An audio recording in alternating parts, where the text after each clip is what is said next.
Allah does not change a person if the person does not change herself, himself. How does a person change herself, himself? Well, the first thing, and I'm presuming this is a translation of the meaning of the ayah, إِنَّ اللَّهَ لَا يُغَيِّرُ مَا بِقَوْمٍ حَتَّى يُغَيِّرُوا مَا بِأَنفُسِهِمْ. It doesn't say if. You know,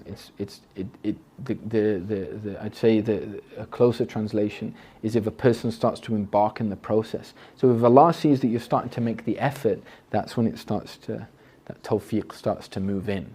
It's not like, well, you know, only when you guys are like pure, you know, perfect human beings, I'm going to try and help you out. It doesn't work like that.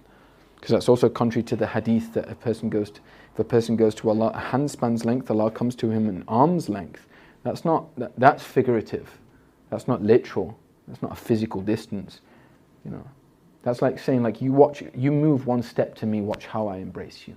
Watch how I move to you. And in reality, even your step towards me, who did you think that was from? Like, if it wasn't from me, who was it from? I was the one that brought you to me. That's what they say, Tub alayna kay natub. Embrace us that we may embrace you. Turn to us that we may turn to you.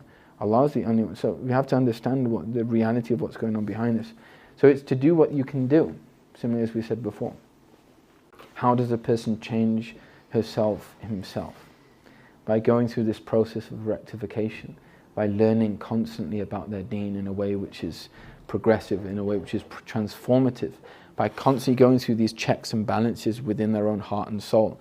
Am I just getting this, you know, because there's nothing else to do? You know, am I living a stale existence as a Muslim?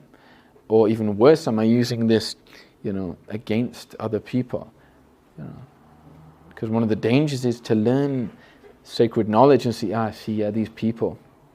That's what we're talking about today in class. See all these people, they're all over the place. That wasn't the point. That's another sign of spiritual bankruptcy, that mirror's been skewed. A sign of true engagement is like, subhanAllah, yeah, I have a bit of that, but it's not to despair once again. It's just that, alhamdulillah, Allah showed me something, the truth within me, Allahu Akbar. Sayyidina Umar radiallahu anhu, he says,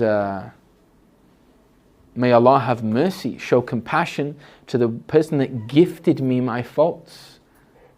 He saw it as a gift, you know. If somebody showed him like a fault or some kind of discrepancy in his soul, Umar, you got this, you got that, you got this problem. He saw this as a gift, you know, because it was an opportunity to go, you know, go into that place of refinement and ultimately get close to Allah subhanahu wa ta'ala. So as you're engaged in the process, this is a good sign. Just to be consistent in whatever you can do.